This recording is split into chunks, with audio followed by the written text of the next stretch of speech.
Okay, great. Let's get started. Welcome, everyone. Thank you for joining us today.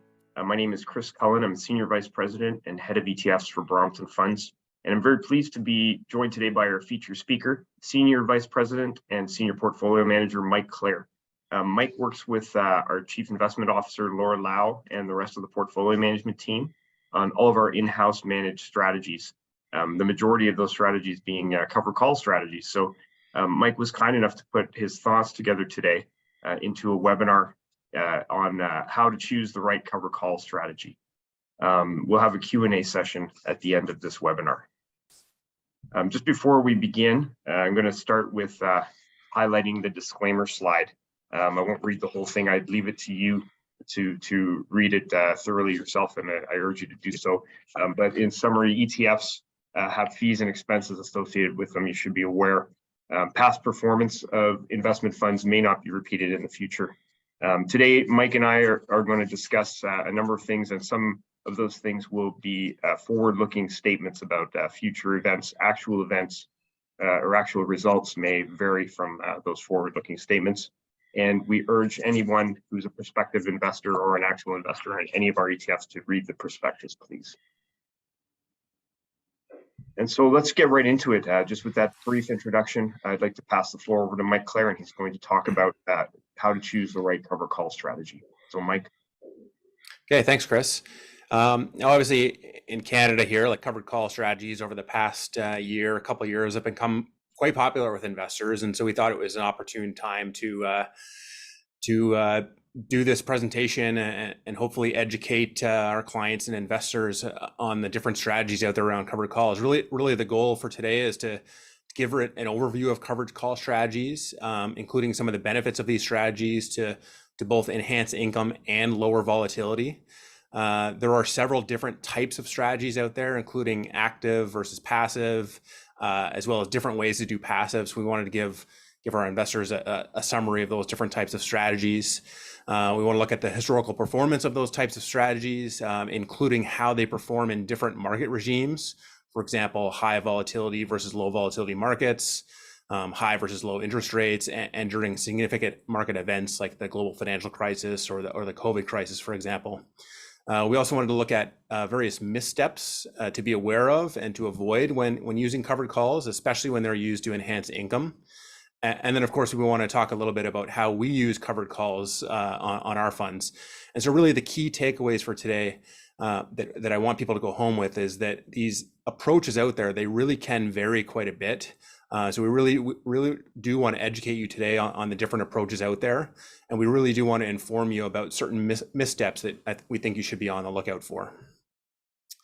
So let's just very quickly, let's start with the basics of options. So like options, really what it is it's done through the exchange, but it is a contract between two parties. And this contract gives the buyer of the option the right, but not the obligation to buy or sell an asset at a fixed price at some sort of date in the future, whether it's a fixed date or some range of time.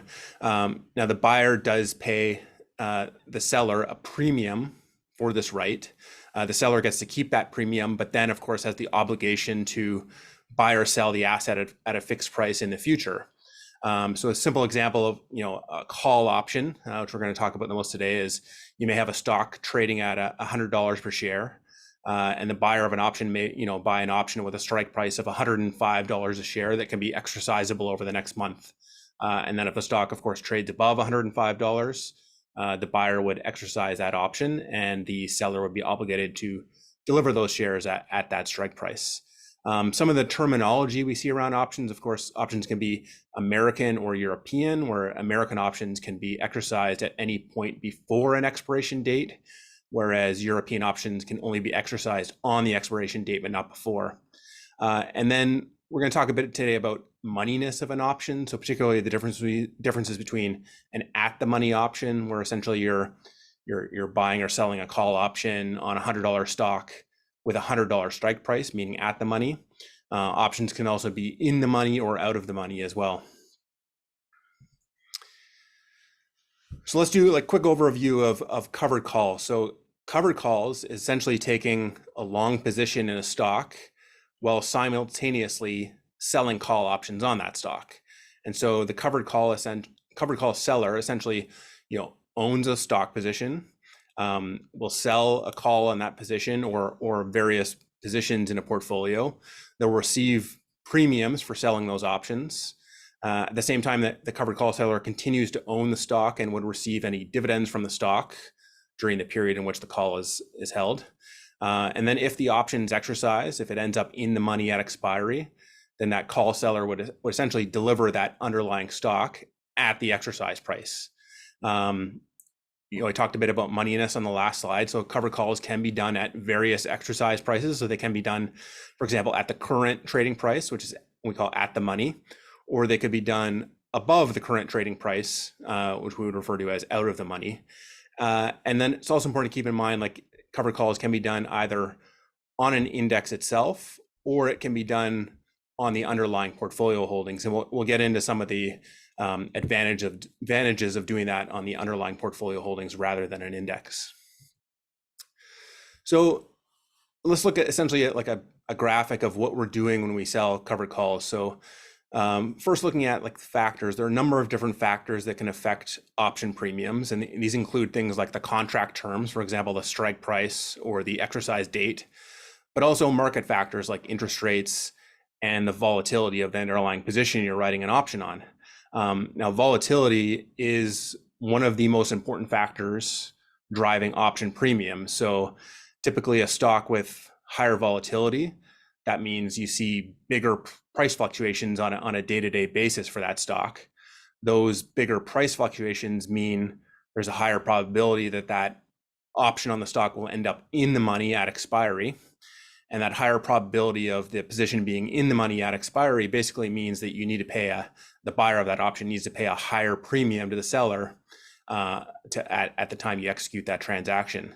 So essentially, higher volatility results in higher option premium. So what we're showing in this slide is just a visualization of how covered calls work. Essentially, with covered calls, because volatility is a key driver of that premium, and because we're selling calls, essentially we're able to take the positions in our portfolios and monetize some of that volatility. So what we're doing is we're taking an unknown, this unknown being the day-to-day fluctuations in the price of the prices of the positions in our portfolio, and converting that into something known, which is the option premium. Or in other words, we're taking volatility and converting it into premium income. And this results in two outcomes for the portfolio. First of all, it raises the income of our portfolio. It allows us to pay out higher distributions than we otherwise would without calls. But it also reduces the volatility of the portfolio. By selling that volatility, we're reducing volatility on the overall portfolio. And that volatility reduction is essentially a function of the amount of premiums we write on the portfolio. So let's look at some of the key benefits of covered call strategies for an investor. First, these option-based strategies can, as I discussed on the last slide, they can offer lower volatility for the investor, but they can also offer higher risk-adjusted returns over time as well. Covered call strategies in some cases can also offer higher absolute returns for the investor, but it really does depend on the strategy, and we're going to get into that in some of the slides ahead of us here. Typically, covered call strategies tend to do well in flat markets, downward trending markets, and in particular, choppy markets. So for example, we typically see outperformance of covered call strategies versus a long only portfolio in flat or choppy markets. And then we typically tend to see lower drawdowns in volatile or downtrending markets. However, there is no free lunch. One of the downsides of covered calls is you are essentially giving away some of that upside. So covered call strategies do tend to underperform the broad market during extended bull markets, particularly bull markets that are associated with low volatility. And then the last benefit of covered calls is typically we're able to offer higher distributions to investors, but we're going to get into this as well. Simply paying out all of the premiums as income doesn't necessarily work.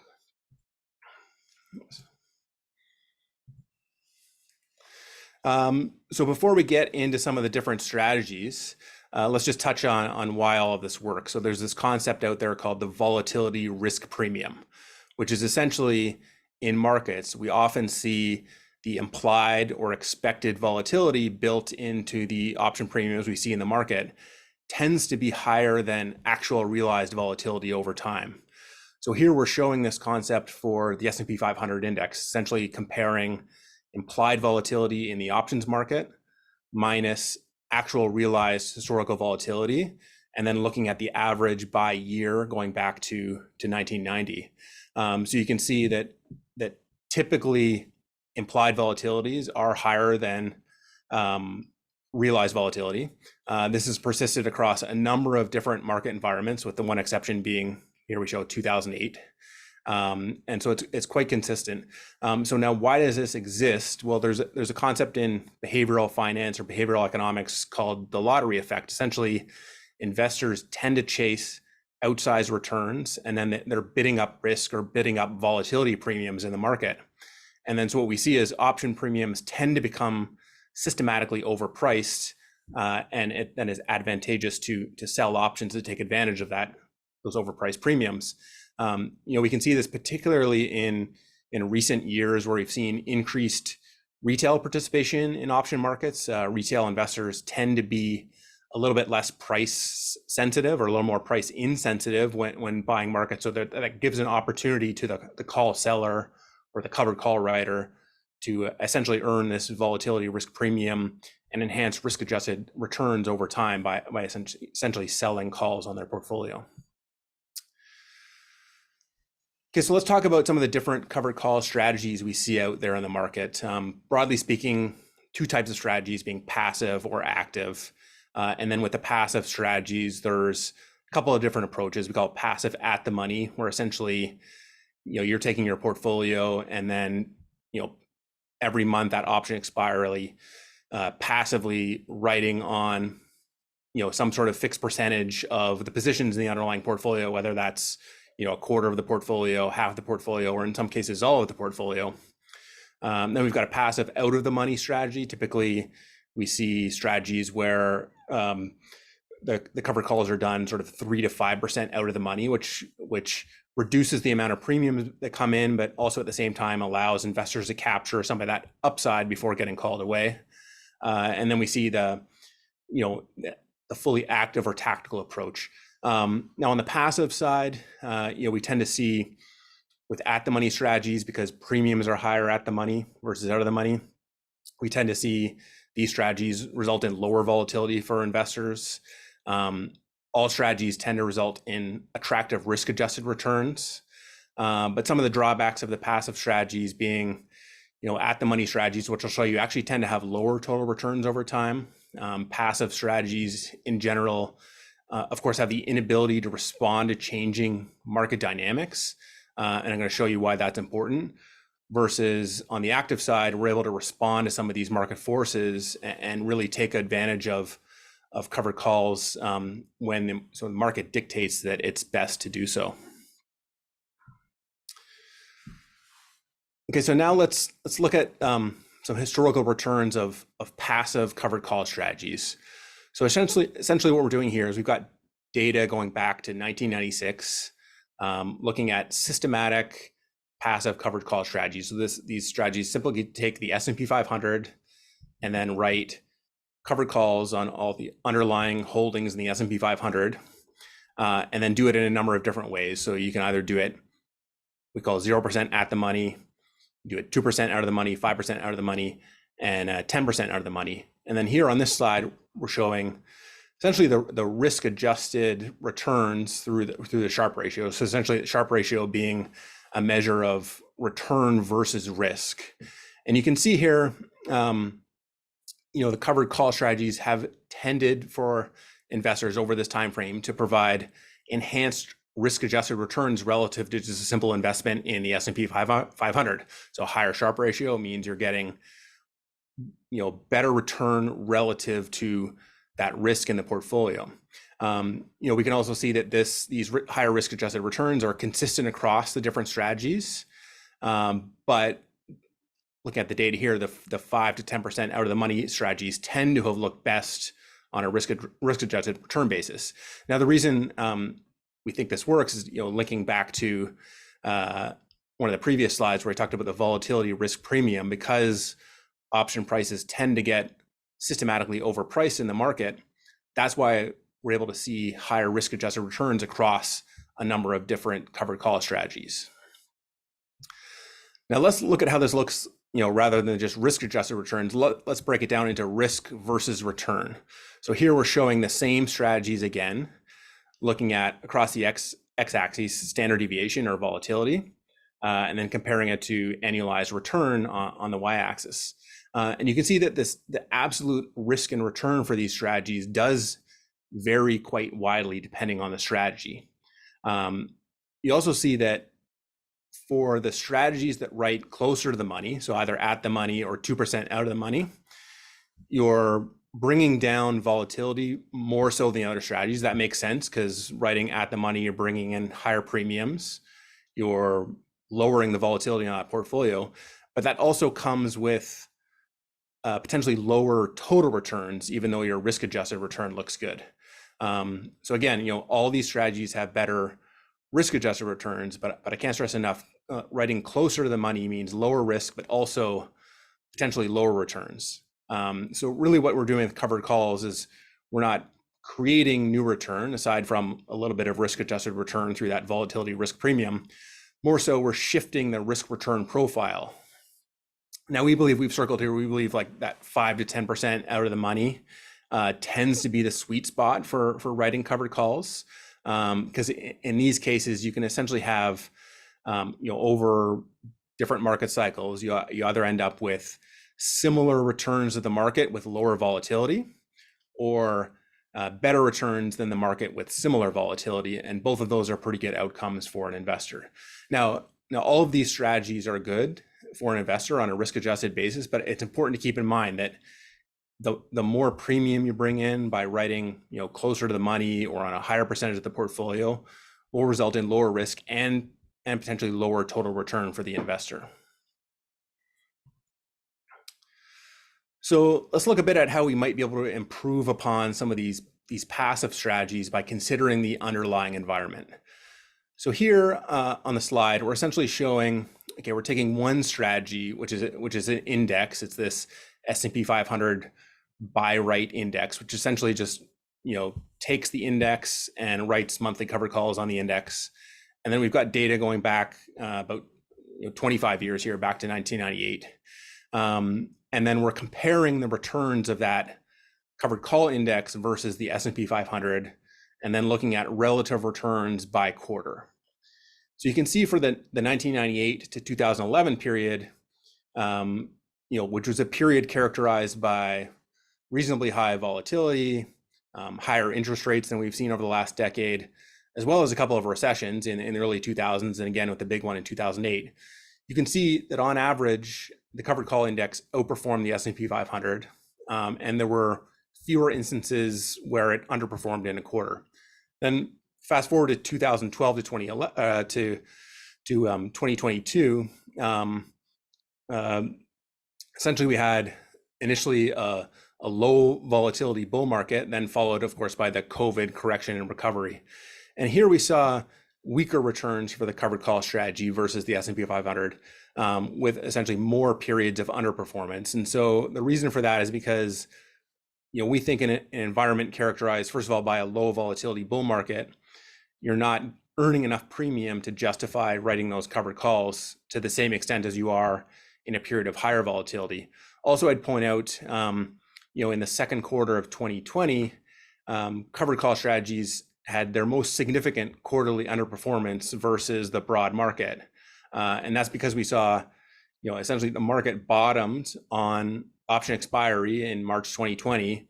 And then if you had a passive strategy that layered on, covered call position right at the bottom of the market, then you missed a bunch of that upside as well. And that drove out underperformance at the same time as well. So we think an active strategy that considers this market environment and adjusts for what's going on in the market can improve upon some of these passive strategies. So missteps to avoid. First of all, I think one misstep out there is you see some strategies that will write on an index itself rather than the underlying positions. We think it's better to write on the underlying positions, essentially because an index of positions that are not perfectly correlated will have a volatility that's less than the average volatility on those underlying positions. So you can actually get more premium by writing on the underlying versus writing on the index itself. Another misstep is, of course, failing to account for changing market conditions. We saw that on the last slide. Third misstep is focusing only on income, where income is one aspect of covered calls, but the volatility reduction and risk return profile are other important things to consider as well. Fourth misstep is assuming that all covered call strategies are the same. There are a number of different strategies out there, as we've shown, and so it's important for investors to be aware of what they're getting when they buy a covered call strategy. The fifth misstep is, of course, believing that covered calls can create returns rather than understanding that they predominantly only change the risk return dynamics on their portfolio. And then lastly, and most importantly, is I think one key misstep we see out there is paying distributions on your strategy that are essentially greater than that long-term total return of the strategy. And so often we see this with at-the-money strategies, where you're writing on the portfolio, writing options on the portfolio, bringing in premiums, and then paying out all those premiums as a distribution to investors. Whereas essentially, once you bring in the premium, you really only get to keep all of that premium if markets stay flat or go down. If markets go up, then you're giving back some of that premium in terms of the lost opportunity for not participating in the upside of that position. So it's important to keep that in mind, particularly when looking at the money strategies. So with that in mind, let's look at a quick case study of an at-the-money strategy, which is an ETF that's listed in the US, QYLD. It's a passive index ETF on the NASDAQ 100 with at-the-money calls on the index on 100% of the portfolio. So here we're showing the total return of that strategy since inception, broken down between total return, which is the two stacked shaded areas here in the blue and orange, as well as just the NAV component, which is just in the blue. Now you can see since inception, QYLD has had a total return annualized of 6.7%. This compares to its current dividend yield, which is around 12%. And so as a result of that, because they're writing at the money, bringing in premiums and paying those out to investors, essentially they're paying more than the total return on the strategy. So what that results in is NAV decline over time. So you can see the NAV has actually declined from $25 at inception back in 2013 to $17.16 as of March 31st. And this is a period when the NASDAQ has generally performed very well. So I flip forward one slide. Here's what that looks like versus the NASDAQ 100. You can see, a strategy at the money. Again, they've lowered the risk of buying a NASDAQ 100, but they've also reduced that absolute return as well. So it's important to keep that in mind. And then overpaying the distribution results in essentially a NAV decline over time, even though the total return looks okay. And so this highlights a few of the key missteps out there. First of all, this strategy is writing on the index rather than the underlying. So you could pick up additional premium by writing on the underlying instead. They're failing to account for market conditions. So for example, 2017 was a year characterized by a low volatility bull market, essentially.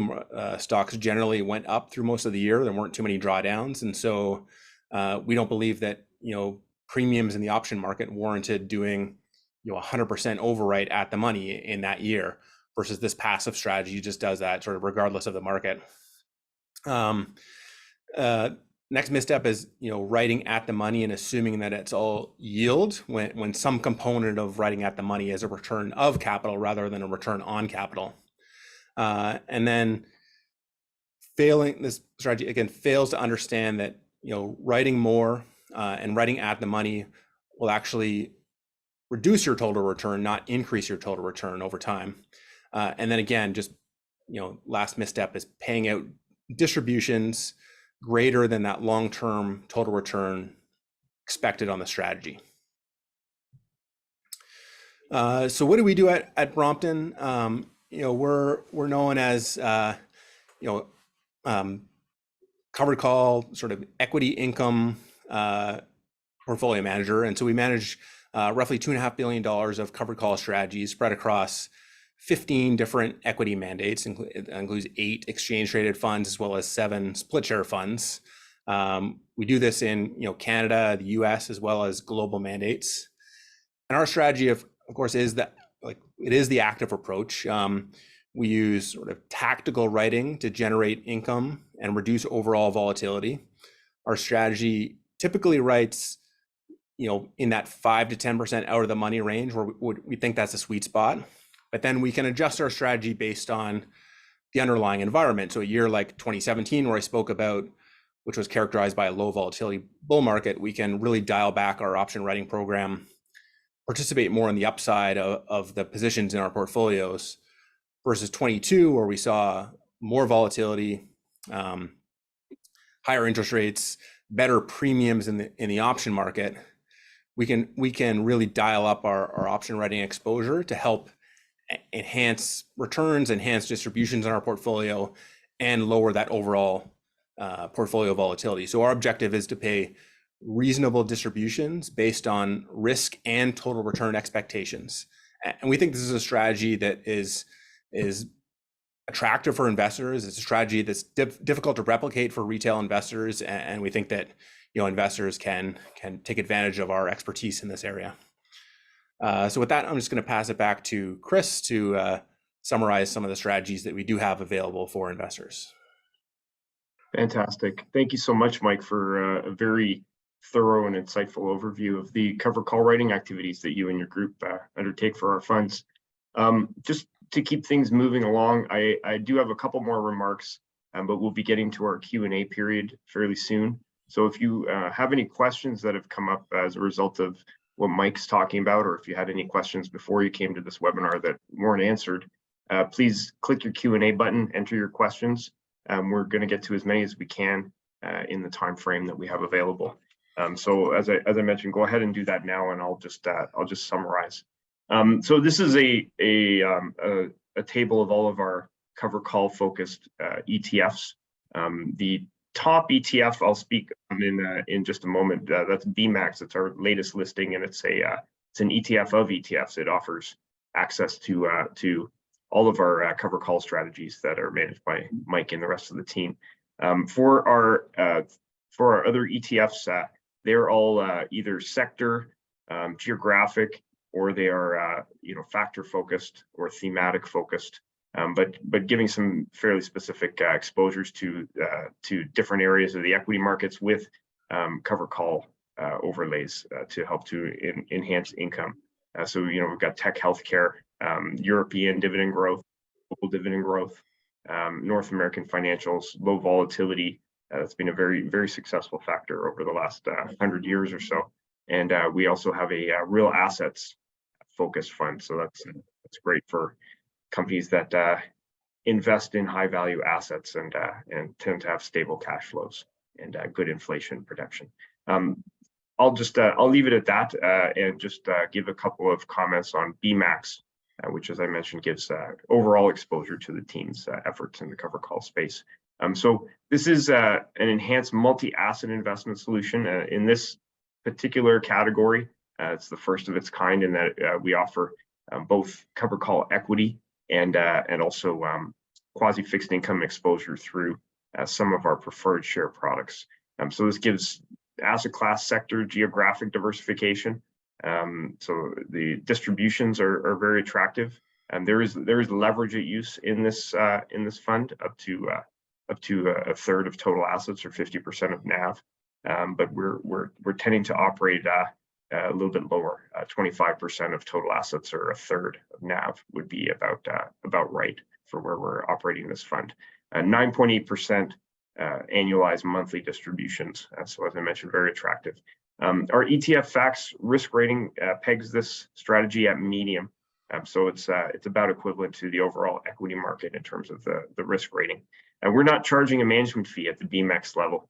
The underlying funds do charge management fees, but there's no extra management fee being charged at the BMAX level to participate in this broadly diversified covered call strategy. And I mentioned the leverage already, and we think that there's a lot to recommend this, just in terms of the types of markets that retail investors are facing in 2022 and further into 2023. The next slide just talks about why we think multi-asset is a good way to approach investing for retail investors, and it's pretty simple. We're offering a cover call portion of the portfolio, which is around 70% of the assets in BMAX, which are more or less exposed to global equities. Global equities have had good returns and slightly higher annualized volatility. We also have a good exposure to investment grade preferreds. We've used our US investment grade preferred index as the proxy here. BPRF accounts for 20% of the BMAX portfolio, and that's invested in this asset class. And when you blend the two, what you get is still a very high yielding or very high returning blend of equities and preferred shares. But the lack of correlation between those two areas really takes a lot of the volatility out of that. So exactly what we're trying to do with BMAX is offer a lower volatility alternative to investing directly in equities to retail investors. Just as far as questions go, or if any ongoing contacts required, if you're an investment advisor, please reach out to your sales coverage. We have officers that are covering most of Canada.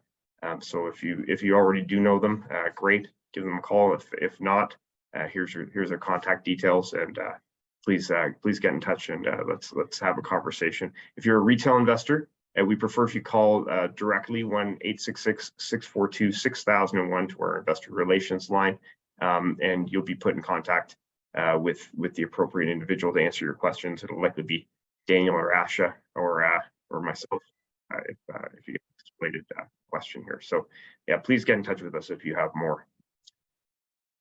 And just with that, let's go into our Q&A session, and let's just see what we're coming up in our screens here. Okay, we're starting to get a couple questions in. So I'm just going to paraphrase this one. Mike, you talked a little bit about how you've got to understand that just writing more doesn't necessarily produce higher income or higher levels of returns. A lot of the times clients might think that this is the case. So could I just ask you to go over that again, as far as why isn't it that you can't just write more cover calls and get the result that you have more distributions to pay out? Yeah, so that's a good question. I think important thing to keep in mind with covered calls is I went over this, but by selling calls in your portfolio, you are essentially selling that volatility on the portfolio. But at the same time, you're capping the upside as well. And so writing more premiums or writing more calls or writing them closer to the money, it'll bring in more premiums. That doesn't necessarily translate into higher returns, particularly if you're writing at the money in an up market, because then you're also giving up some of the upside on that portfolio as well, which would detract from some of those returns. And so you throw that all in the mix, as we showed, essentially the more premium you bring in by either writing on a higher percentage of the portfolio or writing closer to the money, it definitely brings down volatility, but also over the long term brings down returns. And now that looks good on a risk adjusted basis, but it's important to keep in mind that premiums don't directly translate into enhanced return. There's the other side of that as well, which is potentially capping some of the upside. And that's why we think this strategy of writing 5 to 10% out of the money works well, because you're able to capture a lot of that upside while still bringing in some premium income, which helps to reduce volatility in the portfolio and allows us to pay out higher distributions than we otherwise would if we weren't writing calls. Okay, great. Thanks for that. Now, another question here that seems related, I'm gonna jump to that, is that some IAs are hearing that some competitors of ours are writing in the money cover calls and they're getting good results, very high levels of income, et cetera, et cetera. Do you ever do that kind of thing? Do you write in the money, and why or why not? No, I mean, we wouldn't write in the money because essentially when you're writing in the money, you're essentially what you're doing is you're selling down a portion of your position. And so we didn't get into this because when I'm talking about call options at the money or out of the money, essentially all of the premium you bring in is time value. When you get into writing in the money, then some component of that is intrinsic value as well. And so say you have a $100 stock, you write an option at a $95 strike price, so it's $5 in the money. Well, your premium in that case will be some amount higher than $5, but $5 of that is intrinsic value versus the rest of it is time value. And so essentially you've sold a portion of your position at that time. And so that component of the premium would be more of a return of capital rather than a return on capital. And so if we took this to the extreme, say we could write options on the whole portfolio, all with strike prices of 0. So essentially 100% in the money. Essentially what you've done is you've sold the entire portfolio.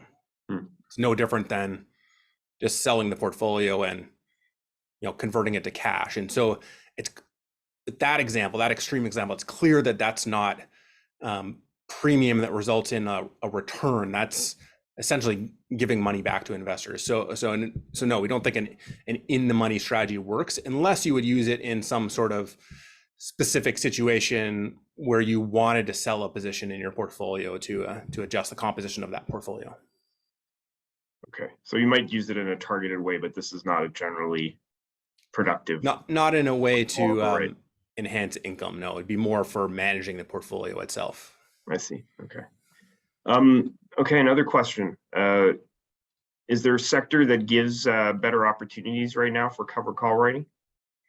Yeah, so I mean, I got into a little bit in terms of our strategy. I think makes most sense to do covered calls and to write options when markets or positions in the market are flat to sideways, and particularly choppy, and particularly with high volatility as well. And so of late, that's been the tech sector.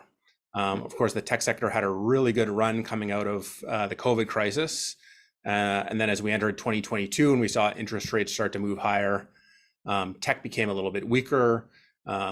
We saw some of those positions start to turn and become choppy. We saw implied volatility start to go up. And so we think that's been a really good sector for covered calls over the past 12 to 18 months. That's not to take away anything from other sectors, but that's really been an area where we've been able to, we believe, add value through the covered call program versus just having an investment in the tech sector on its own. Okay, gotcha. Is this like a long running kind of phenomenon that tech is generally better? Well, it's tended to have higher volatility than average, but there were also periods where that volatility was, below average for tech and was also associated with strongly upward trending markets. So again, I'll go back to 2017, which was a good year for markets, not too many drawdowns in the market, low volatility. That was a weaker time for writing covered calls overall, and in particularly in tech. So it really does vary with the underlying dynamics in the market. Okay, gotcha. Just take one more question and then we can wrap it up. I just want to mention that if your question was not answered today, or if you still haven't answered your question, please go ahead and we will reach out individually to answer your questions after the webinar. So just a final question here. Talk about the level of calls your team's writing right now in terms of coverage or moneyness, and then just compared to 2022 and what some of your rationale is for that. Yeah, so I mean, let me take that. I won't compare it to 2022. Let me compare it to prior to 2022, because I think we saw a pretty big step change in 2022 with first of all, we saw a correction in the market, we saw higher interest rates, we saw higher volatility in markets. So if we take sort of the beginning of 2022 to today and compare that to, say, 2020, 2021, and some previous years, we've really taken up the overwrite level in our portfolios. I don't want to give you exact numbers because it can vary quite a bit from fund to fund and from month to month. We have generally taken the overwrite level up quite a bit. Again, we think that sweet spot is in that 5 to 10% range. And then the other thing, I forgot to highlight in the presentation that I think I should highlight here is, I spoke about the factors that impact option premiums, and the focus was on volatility, higher volatility translating into higher premiums. But the other key market factor that impacts option premiums is interest rates. You look at a Black-Scholes model or option valuation models, higher interest rates actually feed into higher option premiums as well. And so again, that's another reason we've seen premiums be more attractive since interest rates started to increase in the first quarter of last year. And we think we've really entered a period where, going forward, interest rates on average are going to be higher than they were in the last decade. I think volatility on average is going to be higher than it was in the last decade. We think that really sets up a good environment for having a covered call strategy as a part of your portfolio. We really do think premiums are attractive in this environment, and it's a good time to be a covered call investor. It's great. So the opportunity is ongoing. Absolutely. Fantastic. So as mentioned, in the interest of time, we're going to wrap it up at that question. And if you haven't had your question answered today, we'll reach out after the webinar and answer individually. Thank you so much, Mike, for your comments and for your insight today. I think it was very valuable. Great. Thank you. Thanks, everyone. Thank you, everyone, for joining. And please reach out if there's anything else that we can help you with. Have a great afternoon.